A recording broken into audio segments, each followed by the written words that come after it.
Трансгендери. Для когось це явище з'явилось лише нещодавно і ні звідки. Дехто знає, що це явище у широкому сенсі було здавна і мало свої передумови. Найчастіше для більшості все це зводиться або до «я просто приймаю це як дійсність», або до «не приймаю це огидно і взагалі неприродно». Однак мало хто замислюється саме про психічні, психологічні і соціальні чинники, чому взагалі трансгендерність зараз існує в тому вигляді, в якому вона є. Цей матеріал тут саме для цього, бо трансгендерність практично завжди не залишає вам варіантів для реагування, ви або за, або проти. Нейтральність у цьому питанні практично неможлива, принаймні судячи з реакції більшості моїх знайомих. А якщо щось викликає у вас такі емоції, це означає, що пора в цьому розібратись, принаймні трохи. Зараз це і зробимо. Тож навіщо ми про це говоримо? Це цікаво, це модно на заході. Ми маємо знати, що відбувається в світі. І це частина того, що називають воук-культура. Це пов'язано з психіатрією, ну і це розважальний контент. Як не як, майже. Розважальний у наших реаліях. Думаю, цього всього достатньо. Тож, поїхали. Минуле. З історією все складно, бо ще в давніх культурах існували люди, які не вписувалися в те, що сьогодні називається гендерною роллю, тобто соціальною роллю. Це і про характер, і про зовнішній вигляд, і про стереотипи. Це про роль у суспільстві відповідно до статі. Вони мали одну стать, але виконували інші ролі. Наприклад, хіджра у Південній Азії – недоторкана каста так званої третьої статі. До неї входять поміж інших і трансжінки. Вони чоловіки, але ідентифікують себе як жінки. Ця група існує вже протягом століть і доволі численна. Так само деякі племена Північної Америки мали щось схоже на концепт третьої статі. Але межі статі в них були менш строгими, ніж у тих же європейських культурах. Це щоб розуміти, що трансгендерність – це не вигадка винятково 20-го століття, та й взагалі ще у давньогрецькому театрі чоловіки виконували жіночі ролі, а в історії японського традиційного театру кабукі був період, коли всі ролі виконували чоловіки, так що можна констатувати, що як мінімум традиції змінюються. І... Це ж було вже. Ліда, Ліда, Боже, Боже. Тобто так, є дані про людей, які відчували себе не у своєму тілі. Небагато, звісно, але є, незважаючи на те, що хірургічні операції зміни статі почали робити якесь століття тому. Крім того, є інша категорія людей, які начебто підпадають під цю ідею трансгендерності, але насправді не зовсім. Є кілька станів, синдромів, коли визначення статі перестає бути таким легким завданням. Наприклад, синдром нечутливості до андрогенів, тобто чоловічих статевих гормонів. Через це фенотип, тобто спрощено зовнішній вигляд, не співпадає зі статтю. Тобто біологічно це чоловік, але зовнішньо більш схожий на жінку. Звісно, є різні ступені прояву цього стану. Від синдрому легкої нечутливості до андрогенів, коли на зовнішності це якраз майже ніяк чи ніяк не відображається, а найбільше проявляється безпліддям, до того, що називають повною нечутливістю до андрогенів. Саме тоді фенотип, тобто зовнішній вигляд, жіночий, а стать, ну ви зрозуміли. Це все було як підтвердження того, що природа не завжди робить людську стать такою однозначною. Таких людей, у яких усе доволі складно, у цьому плані називають інтерсекс-особи. Повертаємось до трансгендерності. Задля запровадження цією конвенцією в нашій країні ідеології гендера. Ключове слово «гендер». Тобто, коли соціальна роль, гендер не відповідає біологічній статі. На думку цієї людини, звичайно. І так, іноді в цю категорію потрапляють інтерсекс-особи, але не так часто. І так, якщо гендер обирають, то інтерсекс-людьми народжуються. Щоб не було плутанини з термінами. Спочатку не було поняття трансгендерність, а було поняття трансвестизм, тобто перевдягання в одяг протилежної статі. Ще наприкінці 19 століття під цією назвою це явище явище досліджували у тогочасній Німеччині. Пізніше з'явилось поняття транссексуальність. Це вже про людей, які хочуть перейти в іншу стать повністю, наскільки це можливо, і назавжди. Але сьогодні воно вже не дуже популярне, його критикують і говорять саме про трансгендерність. Детальніше у наступному розділі. Слово гендер з'явилось не так давно, воно позначає соціальні і культурні аспекти статі людини. Так само з'явилось і поняття гендерної ролі. Ролі відповідно до статі. Тут необхідно зазначити, що гендерні ролі це не стале поняття. Так, наприклад, колись жінки умовно працювали тільки вдома, були домогосподарками. Зараз жінки не тільки можуть працювати на різних роботах, а в деяких суспільствах жінка, яка не працює приблизно на рівні з чоловіком, це що називається червоний прапорець. Тобто все насправді залежить від соціуму.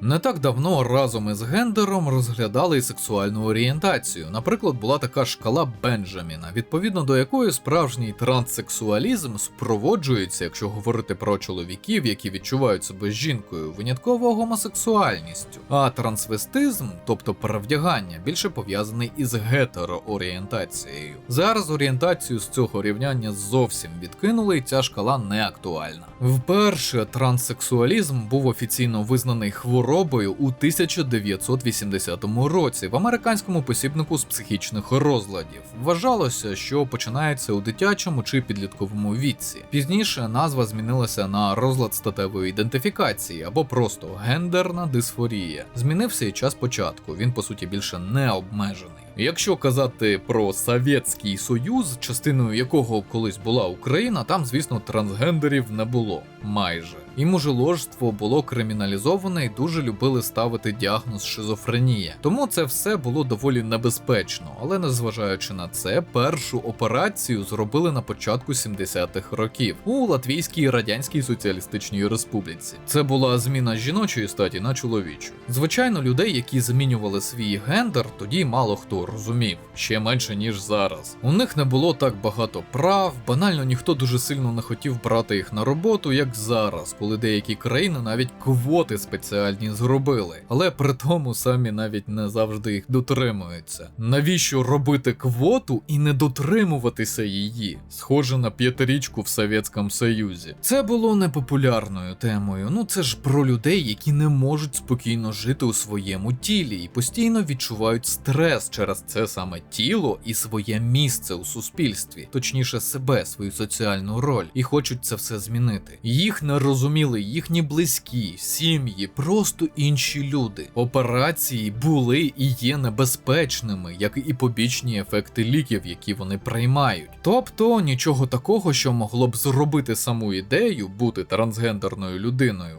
модною. Начебто. Сьогодення. Зразу скажу, Сорос не заплатив мені за це відео. Бо тут буде критика ультрасучасного погляду на політику, пов'язану із трансгендерністю в деяких західних країнах, але все по порядку. А якщо хочете дізнатися, до чого тут Сорос, дивіться нещодавнє відео про ІПСО і фейки Сороса та ілюмінатів. І так, усі так звані тренди, про які говоритиму далі, аж ніяк не стосуються нас, нашого суспільства, окрім мобілізації трансгендерних людей, звичайно. У нас не тільки інші проблеми, у нас інше законодавство, немає такого лобіювання цієї теми, як там. Взагалі у трансів з України абсолютно інший досвід. Його не порівняти з тим, що зараз відбувається у тих же Сполучених Штатах. Так, чим трансгендерність відрізняється від транссексуальності? Останнє поняття більш застаріле, його використовували, аби позначити перехід в іншу стать. Так, бо секс в англійській мові має значення не тільки того, про що ви подумали, а й також позначає слово стать. Зараз від нього відмовляються з кількох причин. Перше, ніхто насправді не може перейти в іншу стать, бо стать людини генетично зумовлена, а людство не навчилося змінювати статеві хромосоми людини. Друге, з'явилося більш широке поняття гендеру, яке дозволяє говорити саме про соціальні ролі людей, а не їхню стать. І не вимагає того, щоб люди повністю відповідали так званим стандартам іншої статі. Що, зважаючи на вже сказане, і так нереально і ризиковано. Маю на увазі хірургічні операції, операції по зміні статі. Слово транссексуальність іноді використовують, аби підкреслити, що людина пройшла всі можливі етапи зміни гендеру. Сьогодні такого діагнозу, як транссексуалізм, у найновішій версії міжнародної класифікації хвороб більше немає. Так само цей діагноз був перероблений і Американською психіатричною асоціацією. Тож тепер акцент не на самому стані, коли людина хоче жити так, як інша стать, а на тому стресі, який вона через це відчуває. Ну а сам стан не вважають розладом. У такий спосіб, якби знімаючи стигматизацію. Тому тепер маємо такий діагноз, як гендерна дисфорія, або гендерна невідповідність в американському DSM і в 11-му МКХ.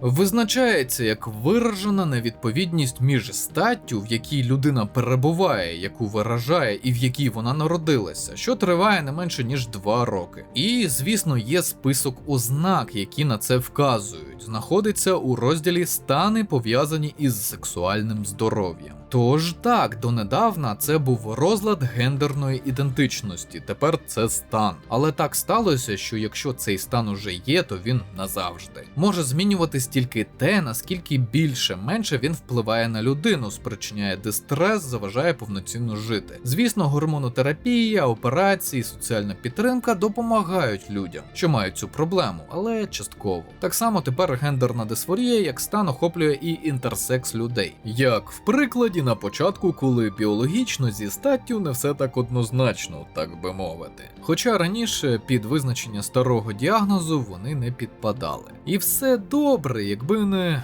інтернет. Так, я вже настільки старий, що можу звинувачувати у всьому сучасні технології.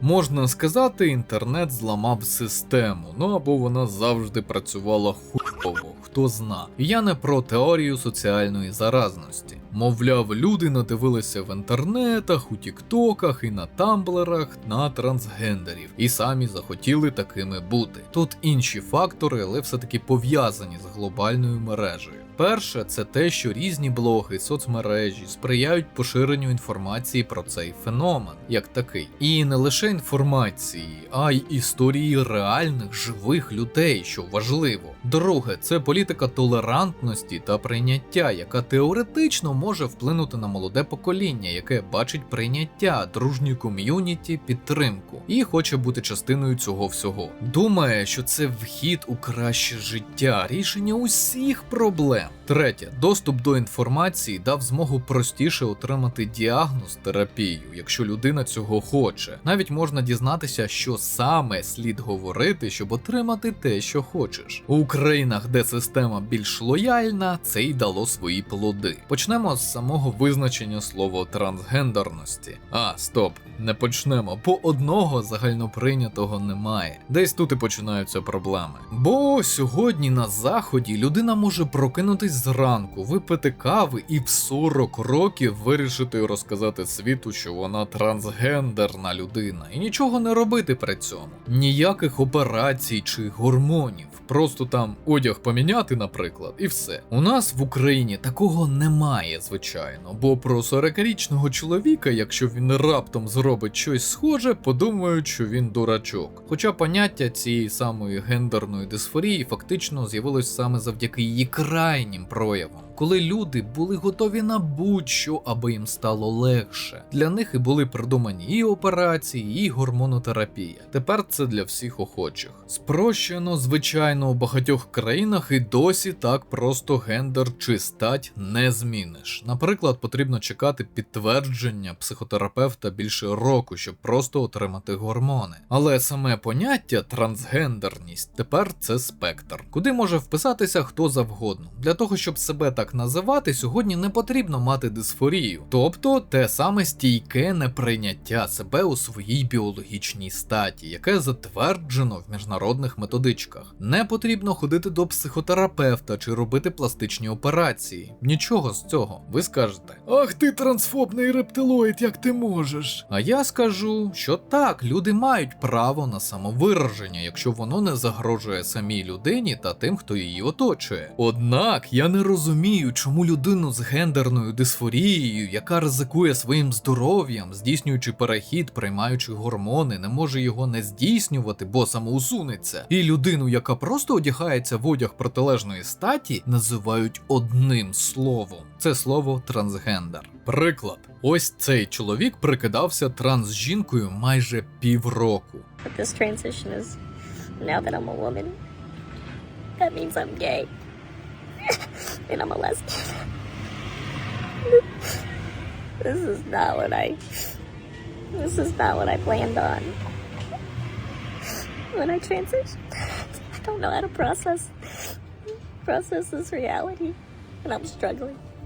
Дехто підозрював, що це все гра, іронія чи пранк, можна назвати по-різному, але ніхто не міг точно сказати, чи він серйозно трансжінка, чи все-таки ні. І публічно відкрито брати під сумнів його нове амплуа теж було проблематично, хоча цей персонаж буквально був холостяком в американському одноіменному шоу, де вибрав собі дружину не так давно. Потім він таки зізнався, що це був типу соціальний експеримент. І тим, хто в коментарях сумнівався в тому, що він трансгендер, інші писали, що вони трансфоби. Виходить, що є справжні і фейкові трансгендери, чи що? Запитаєте ви. А я скажу, що в нашому сучасному світі є все. У його більш західній частині з цим трохи важко. Не буду навіть згадувати, як цю адженду люблять ліпити туди, куди вона погано ліпиться. Наприклад, у новий Dragon Age Veilguard. Do you like being a woman? Nobody likes being a woman. Нещодавно на каналі був треш-огляд, подивіться, воно того варте. Врешті-решт, у світі не так багато хороших, цікавих для загалу сценаристів, зокрема ігрових, а попит на нову продукцію залишається і навіть збільшується. Тому іноді медіапродукт виходить не дуже. Та й умовні світ Baby Inc., як кажуть, гав не ловлять і непогано в лапках допомагають просувати таке різноманіття, заробляючи на цьому. Повернемося трохи в минуле. Колись був такий діагноз, як фетишистський трансвестизм. Сьогодні він усе ще є, але трохи з іншою назвою. Це збудження і все, що з цим пов'язане, від переодягання в одяг, який конвенційно асоціюється з іншою статтю. І хоча фетишизм сьогодні не є частиною поняття трансгендерності, це не зупиняє деяких фетишистів. І вони сміливо називають і презентують себе саме як трансгендери. Бо через усі особливості сучасного розуміння цього явища, якщо людина сама чесно не зізнається у цьому, ніхто про це не дізнається. Бо ми поки не читаємо думки одне одного. А трансгендерність – це тренд, а от фетишизм якраз ні. Ви запитаєте, чому так? Тому що він передбачає і пов'язаний саме із сексуальним збудженням, а не самосприйняттям чи ідентичністю. А як казав у відео, яке дуже обмежив YouTube, це відео, до речі, про полуничний контент, суспільство, незважаючи на зовнішню відкритість, доволі консервативне. До речі, якщо ще не бачили, подивіться. Дещо про перевдягання в одяг протилежної статі. Для цього теж є ще одне слово – кросдресінг. Перехресне одягання. Це не завжди про щось пов'язане з транс чимось. Перше, традиції змінюються, і колись ті ж жінки не могли носити штани, бо це чоловічий одяг. А ті, хто носив, це був справжній виклик для тогочасних суспільств. Так само і зараз. Одяг використовують для того, щоб епатувати, справити враження тощо. І люди носять те, що їм комфортно носити. Друге, одяг можуть використовувати і для маскування. Є багато фільмів із цим тропом. Напевно, найперший, який бачив ще в дитинстві. Тутсі 1982 року.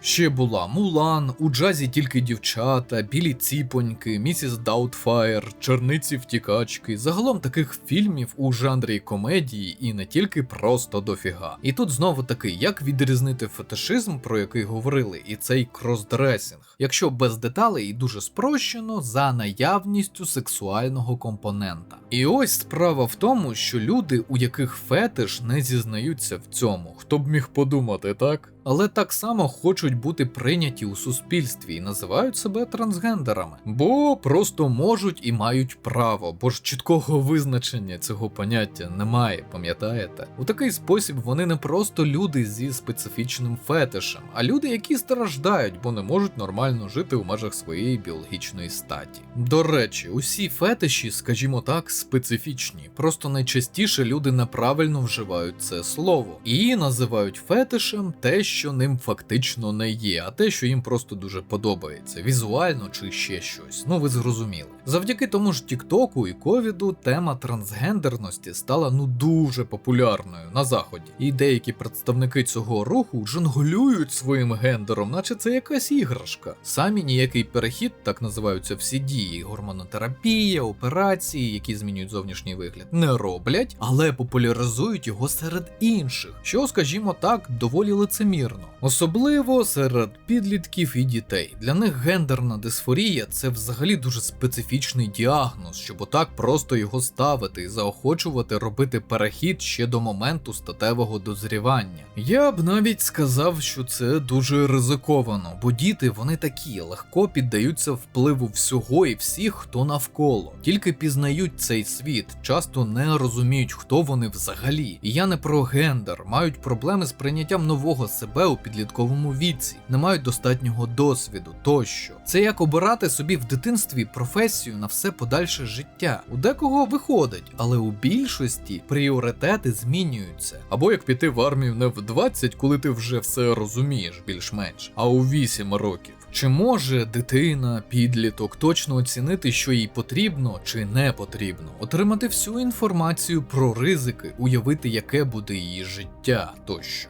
Риторичні запитання. Приклад. Історія найвідомішої трансгендерної людини в США – Джаз Дженнінгс. Батьки почали перехід дитини ще коли їй не виповнилося 5 років. Бо в 2 роки Джаз сказав, що він дівчинка. До 18 років Джаз уже зробила повний перехід з блокаторами пубертату, гормонами та операціями. Це все бачили глядачі майже в прямому ефірі, так би мовити. Бо батьки Джаз почали з'являтися з історією їхньої трансгендерної дитини на телебаченні, ще коли тій було 6 років. Вони навіть були на шоу Опри. Сім'я заснувала фонд підтримки трансгендерів, про Джаз навіть писали в Time. А коли їй було 14, на ТБ почало виходити реаліті-шоу про її життя, труднощі, з якими вона стикалася. Сьогодні це всього 8 сезонів. Тобто так, це був трансгендерний перехід, який бачили мільйони людей, і який також не був без проблем, пов'язаних з операцією зміни статі, про які, до речі, мати Джаз чомусь не дуже хотіла говорити, хоча це буквально було реаліті-шоу. Можете уявити чи погуглити, що це були за проблеми, але це не все. Невдовзі після операції Джаз набрала вагу, яку періодично скидає. Також говорила про те, що в неї депресія.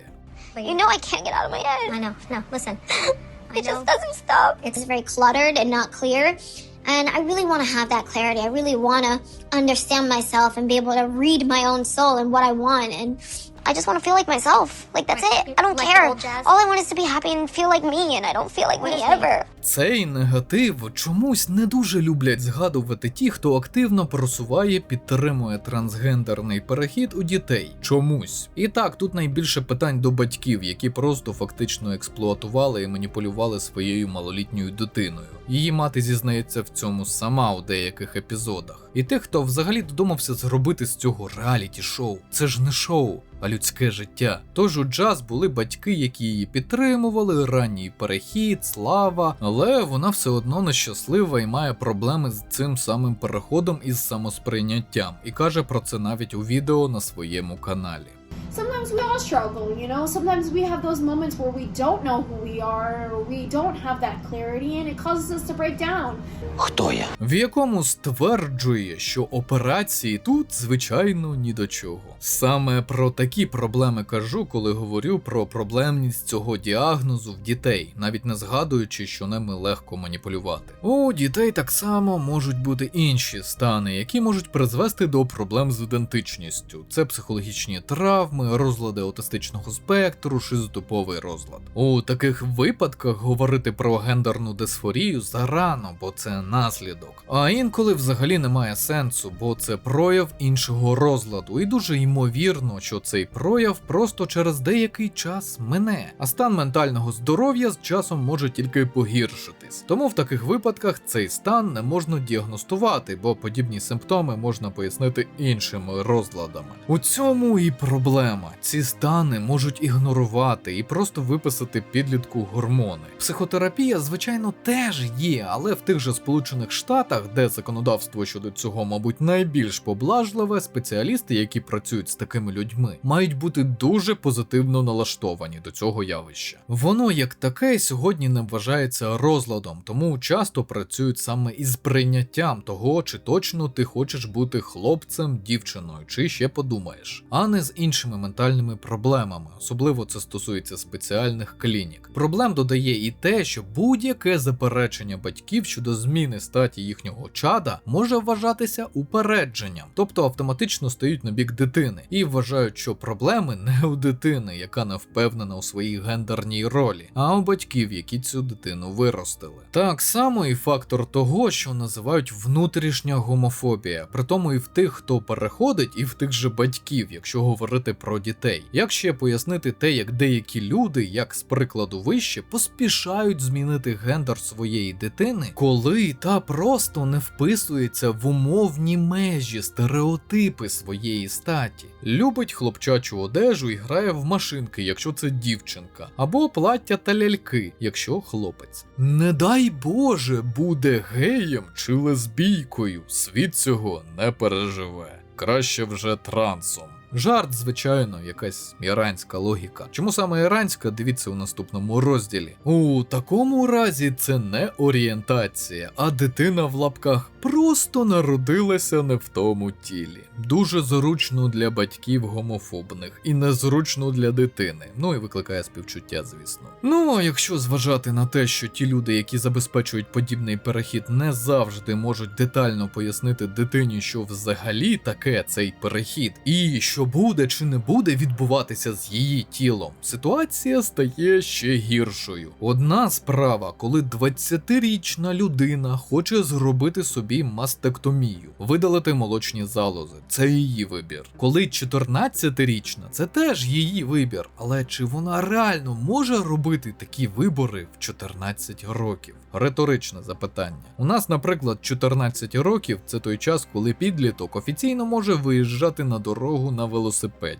Підливає масло у вогонь і те, що в інтернеті можна знайти, що і як говорити лікарям, щоб довести, що в тебе дійсно гендерна дисфорія. І навіть не треба якось дуже довго шукати. Є форуми, відео, де люди діляться своїм досвідом. А серед дорослих це популяризувати важко, бо більшість людей все-таки не мають проблем зі своєю статтю. У цьому контексті в дорослих можуть бути проблеми з суспільством, яке не приймає те, як вони себе виражають, чи соціальними ролями. На Заході зараз кажуть про те, що бути гендерно неконформним, тобто не відповідати стереотипам своєї статі, це круто. Але водночас це вже не так круто, коли йдеться про підлітків, яких інколи активно заохочують до переходу, щоб вони відповідали тим самим гендерним стереотипам чи нормам, як бажаєте. Вам не здається така позиція лицемірною? Можна ж бути неконформним, камон, але їм про це не кажуть, забувають, напевно. Чи не можна? А як же небінарність? Навіщо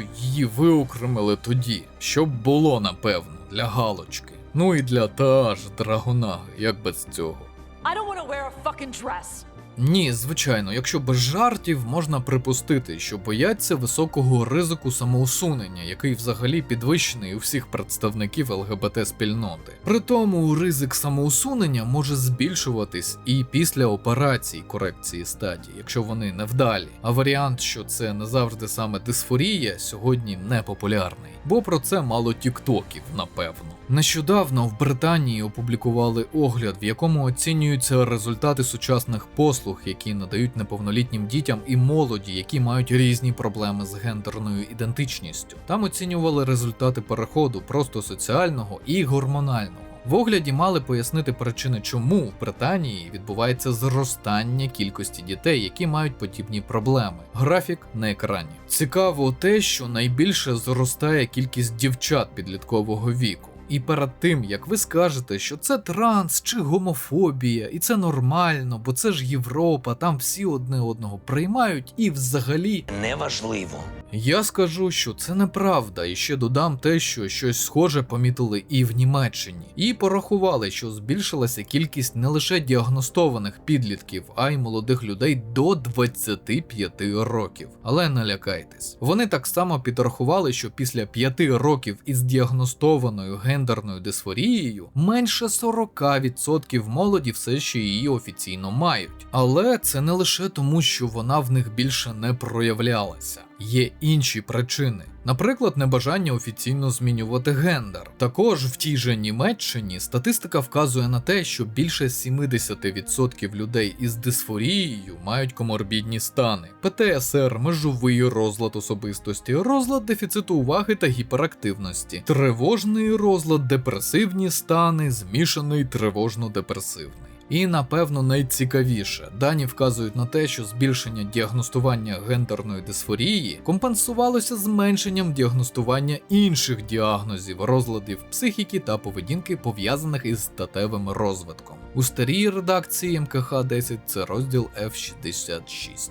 Тобто, частина тих молодих людей, у яких діагностують дисфорію, раніше мали б інші діагнози. Це так само пояснює і те, чому їхній стан у лапках закінчується через деякий час. Ну бо це інші проблеми з прийняттям своєї орієнтації, наприклад. Принаймні така статистика в Німеччині. Повертаємось до звіту. Слід зазначити, що всім про-трансгрупам він не сподобався. Ну бо там порушувалося питання доцільності блокаторів пубертату та гормонотерапії для дітей і підлітків. Також якусь одну причину збільшення кількості звертань з цією проблемою так і не виявили. Натомість дійшли висновку, що роль відіграє цілий комплекс причин біологічних і психосоціальних. Наприклад, аб'юз, доступ до інформації про гендерну дисфорію, нижчий поріг для лікування та інші. Після подібного збору даних у частині європейських країн до питань переходу підлітків почали ставитись більш обережно, і якщо хочете, консервативно. Ці країни – Франція, Фінляндія, Швеція і Норвегія. Тільки сумно, що для цього їм знадобилося стільки часу. Взагалі кажуть і про те, що в деяких країнах фармацевтичні компанії та і навіть індустрія краси не проти заробити на таких людях, і на дітях теж. Це, звісно, щось типу конспірології, та якщо подумати, у такий спосіб ці самі компанії отримують собі клієнта на роки. Клієнта дуже молодого віку, який спочатку буде робити перехід, потім лікувати всілякі можливі побічні ефекти, якщо вони будуть, чи робити пластичні операції, що також непогано для бізнесу. І, власне, тому вони не люблять публічно говорити про очевидні проблеми цієї теми. Типу наслідків для здоров'я чи проблем у діагностуванні, бо ці ж самі проблеми і приносять ще більше грошей. Щодо хірургічних операцій, саме зміни статі, з'являються дані, що після них ризик самоусунення не зменшується, а навіть збільшується. Це може бути пов'язано з недосконалістю цих операцій, ускладненнями, нереалістичними очікуваннями, які з'являються у людей завдяки тим же лікарям і соцмережам. Перші обіцяють ідеальні результати без ускладнень, а в соцмережах люди бачать більш-менш успішні кейси і думають, що в них теж так буде. Ну, бо ж лікарі обіцяли. Звісно, у тих же соціальних мережах люди діляться і негативним досвідом, але людина, яка вже прямо налаштована на таку операцію, може таким випадкам не вірити, чи думати, що їй пощастить.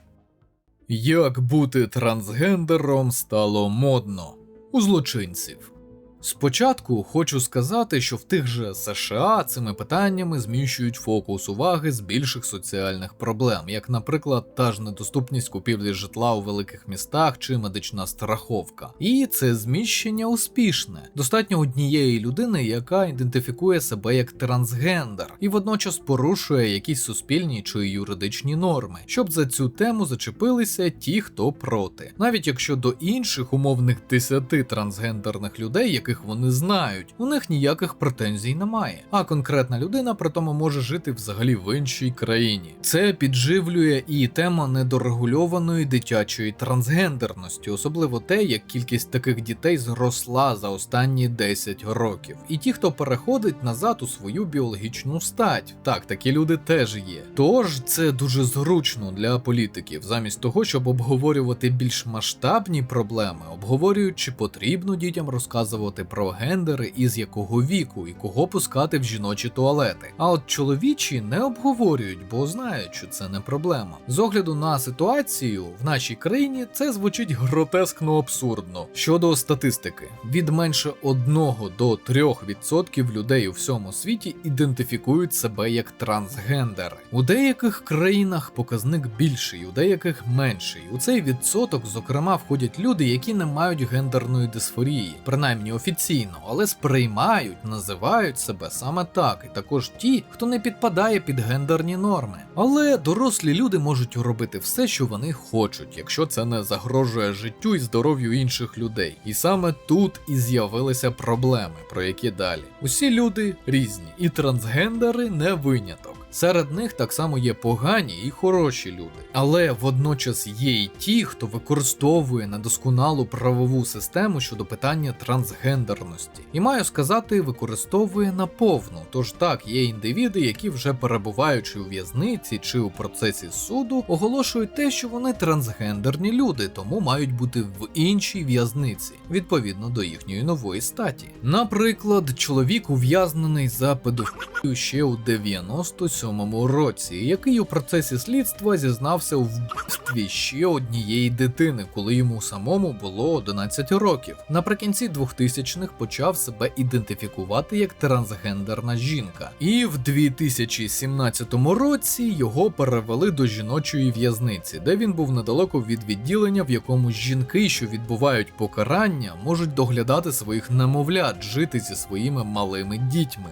Розумієте? Скажу зразу, конкретно це, напевно, один із найгірших прикладів. А так, велика частина таких персонажів – ті, хто просто хоче ліпші умови. І що небезпечно саме для жінок, до яких їх і переводять. Багато хто з них вчинив саме статеві злочини. А в тюрмах усіх, не тільки українських, такого і так завжди вистачає. Трансгендерним жінкам і раніше інколи дозволяли відсидіти свій строк у жіночій в'язниці. Але тоді вимоги до такої жінки були більшими. Система мала переконатися в тому, що це дійсно людина, яка ідентифікує себе саме так, а не просто той, хто знайшов класну лазівку в законах. Тож з часом ці вимоги почали зменшувати, аж до того, що достатньо самоідентифіковуватися як жінка і носити відповідний одяг. Як ось цей от чоловік на екрані. Навіть документи змінювати не обов'язково. І їхні злочини чомусь не завжди враховують як фактор ризику. Не зважають на те, що щось може піти не так. Хтось навіть отримує на цьому непогану грошову компенсацію через дискримінацію. Так, саме це відбувається, коли немає чітких меж. Усілякі комбінатори-шахраї обов'язково цим скористаються. До в'язниць, знаєте, не ідеальні люди потрапляють часто. Та й в'язниці на такі сучасні реалії не розраховані. Усі ці випадки, до речі, відбуваються в США, Британії, Канаді. Це для того, аби розуміти, про які країни йдеться. І так, звичайно, жінки, які стали транс-чоловіками, у них, до речі, теж можуть бути проблеми, якщо їх посадять до чоловічої в'язниці. Так от, вони також потрапляють за грати, але менше. Що підтверджує статистика, вказуючи на те, що трансгендерність не впливає на рівень злочинності, і біологічних чоловіків серед злочинців більше. Україна та інші країни. Дещо про українські реалії. Усе зазначене для нас, можна сказати, насправді не актуально, оскільки у нас достатньо інших проблем. Наша держава більш консервативна, принаймні зовні. У нас ніколи не було і не буде у лапках легко стати трансгендерною особою. І не тільки через суспільство, яке намагається урівняти все, що трохи вибивається з усталених соціальних норм, які, нагадую, можуть змінюватись, а й через систему як таку. У нас вона складніша. До впровадження МКХ-11 треба пройти пройти обстеження лікаря. Також у деяких випадках проходити комісії, навіть стаціонар. Плюс у нас немає страхування, яке компенсує витрати на все це, що дуже важливо. Навіть незважаючи на те, що в Україні визнається МКХ-11, в якому, як уже казав, трансгендерність не у розділі психічні розлади, а в іншому нейтральному розділі стани, пов'язані зі сексуальним здоров'ям, війна наклала свій відбиток. І в нас усе ще актуальна попередня класифікація хвороб. Із очевидних причин чоловікам змінити стать, гендер легально стало, напевно, ще складніше. Бо мобілізація, якщо в людини немає довідки від психіатра з цим діагнозом, триває.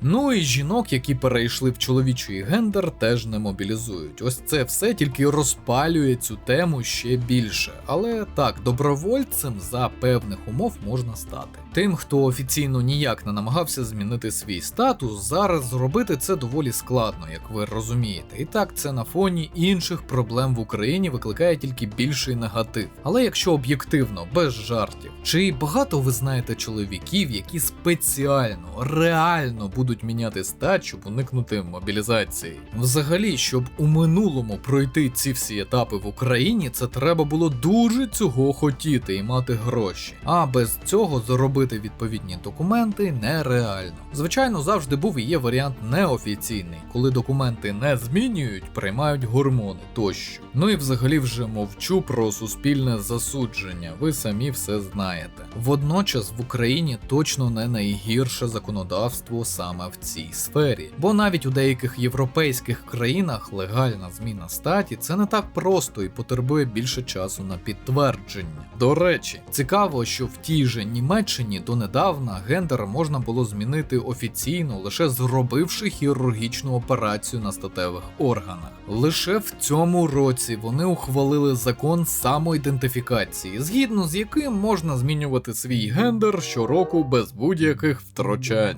Ні, це не жарт. Подавати на легальну зміну гендеру там можна буде щороку, теоретично. Але водночас у період воєнного стану чи мобілізації ці зміни там будуть неможливі. А всі офіційні зміни, які розпочали за 2 місяці до мобілізації, враховуватися не будуть. А цих людей теоретично зможуть призвати, і це логічно, бо чому ні? Бо гендерна дисфорія – це не психічний розлад у нових класифікаціях, а гендер вони не встигли змінити. Ну а тим, хто вкладеться у строки, пощастить і їх не будуть призивати. Але це не точно, як і все у цьому світі. А ще кажуть, що це у нас всі нетолерантні. І ще про толерантність, точніше про фейкову толерантність. Ви знали, що не у всіх ісламських країнах трансгендерність заборонена? За певних умов, звичайно. Так, за одностатевий секс можуть ув'язнити або стратити, а трансгендерний перехід перебуває у межах норми в деяких ісламських країнах. Ось така хуйня малята. Логіка вийшла з чату. Головне правило там, щоб інтимні стосунки були між чоловіком і жінкою. Якщо конкретно, маю на увазі Іран. Там дозволена зміна статі і такі операції обов'язкові, їх навіть трохи субсидує держава, бо вважає це захворюванням. А гормонотерапію та операції ліками від цього захворювання. Що насправді неправда, бо гендерна дисфорія іноді не минає навіть після всіх можливих процедур, навіть успішних. Але це таке. Висновки. Насправді тут можна сказати: от автор, це не така велика проблема чи тема для нас зараз. Однак ні, у нас є трансгендери в суспільстві. Навіть більше, у нас у ТРО речником була трансособа Сара Ештон Сірілло, яку вже, правда, відсторонили. А поряд із нами Центральна Європа, де ці проблеми і їхні обговорення вже буденність. У соціальних мережах українського сегмента все більше людей ідентифікують себе небінарними, трансгендерами чи квір-особами. Можна провести паралель із нейровідмінними людьми, яких раніше було дуже мало у всьому світі. Але коли медична діагностика еволюціонувала, виявилось, що нейровідмінних людей більше. Рдух, раз тощо. І не стверджую, що трансгендерність – це хвороба чи розлад. Це просто приклад того, що люди сприймають свій стан і стан інших людей, опираючись виключно на навколишнє середовище і його знання. Бо все-таки ми доволі соціальні тварини, вищі примати. І про це не варто забувати. А колись, можливо, наші далекі нащадки будуть дивитися на це все і казати: Вони називали це трансгендерністю, і для них це була дійсність, як для печерних людей була реальністю віра в духів і гнів богів у вигляді блискавки. Бо люди майбутнього, наприклад, зможуть жити в будь-якому тілі і лише переносити свою свідомість, як у науковій фантастиці видозмінений вуглець. Щодо наших реалій, сподіваюся, що так звані громадяни цивілізованих країн там якось розберуться з цими всіма питаннями, і нам не доведеться спостерігати те саме тут. Навіть не так, я майже впевнений у цьому, бо сьогодні у світі все дуже швидко змінюється, і те, що було проблемою вчора, вже не здається проблемою сьогодні. І так, думаю, у коментарях десь поруч люди напишуть 2 коментарі. Перший: автор ЛГБТ-паразит, який хоче, щоб і у нас було 57 гендерів. І другий: автор упереджений трансфоб і гомофоб. Як так можна? Тому наприкінці скажу, що обидва ці твердження неправдиві, і що не люблю крайнощі. От вам, до речі, 2 таких коментатора з позаминулого відео. Як то кажуть, знайдіть 10 відмінностей у риториці. Хоча тут би 2 відмінності знайти. Майже забув. Це тим, кому не вистачило репу з попереднього відео. Братина, сестрина, людина, тварина. Якщо ти людина, не будь як тварина. Якщо ти братина, не будь як сестрина. Якщо ти братина, не будь як скотина. Кривуха несеться братиною. Чи ви братина? Чи ви сестрина? Чи ви людина? Чи ви тварина? I asked my followers if I was a rapper, what would my name be? Yes, we're bringing this back. And here's what they said. I am the captain now. Повна версія у нашому Дискорді. А на цьому будемо завершувати. Нагадую, у нас є Дискорд-сервер для платних підписників від $1, де періодично граємо в кооперативні ігри, спілкуємось на різні теми, від психології до IT. А також для підписників рівня офіцер вже є десятки годин подкастів про війну, мілітарку, військову психологію, психіатрію, загальний стан медицини в Україні, і де я жартую дідівські жарти про військову психологію і бюрократію в армії. Доєднуйтеся. Канал вашої нібіріанської ящерки також можна підтримати за посиланнями в описі. На вибір 2 варіанти на ваш смак: Patreon і Buy Me a Coffee. Потім розрахуюсь з вами класичними матеріалами про кризову і військову психологію з оглядами та розборами відеоігр. Звичайно, українською. Нагадую, що всі патрони можуть поставити питання у коментарях під відео, на платформах підтримки та в особистих повідомленнях. Ці питання обов'язково побачу і відповім у межах своєї компетенції. А ці поважні пані та пани вже підтримали канал. Шана та дяка. Особлива подяка. Янгол-охоронець, Володимир Іващенко, генерали, Тайраці ISO, Олександр Філоненко, Дмитро, Грінго, Сергій Білов, Комбриги, Саша Слюсаренко, Олександр Спрат, VCR, Борис Ромбульт, полковники, Форфан, Акмаль Бафоєв, Алекс Вовченко, Олександр, Антон Доценко, Брокен Паладін, Дарт Некід, Дмитро Шевченко, Дранкет, Ексвайлер, Гігілес, Лоцерро, Максим Калані, Микола Швед, НГ Арістарх, Найхткрек, Олександр Гончарук, Паразітікс, Пріма, Сер, Скавен, Терон 9941, Ukrainian Smuggler, Вася 96, Вет Тейт, Ксеноморф Принцес, Андрій Ворон, Андрій Дичок, Артем Тімченко, Богдан Старовойт, Володимир Шевченко, Дмитро Куліш, Ігор Тоцький, Тупа Бик, Граніт, Консорт оф Кадара. Волонтери: Олексій Антоненко, Алтріо, Андрій Орел, Арз Тім, Капустін, Клерк, Девіл Дарксайдер, Денис Дудко, Ервін, Флешкілер, Фукуат, Хантеріан, Кирил Мартищенко, Логанс, Медкузя, Містер Кроу, Олексій Юшків, Рікі, Роман Литвиненко, Рокс Ейха, Сергій Нікітін, Сергій Хакон, Віталій Дзюба, Владислав Афонін, Юрій Демон 4, Артем Гринько, Желеха, Лев Кропивницький, Олексій Цабій, Святослав Жаребний, Тимур Кім, Іванна Баглай.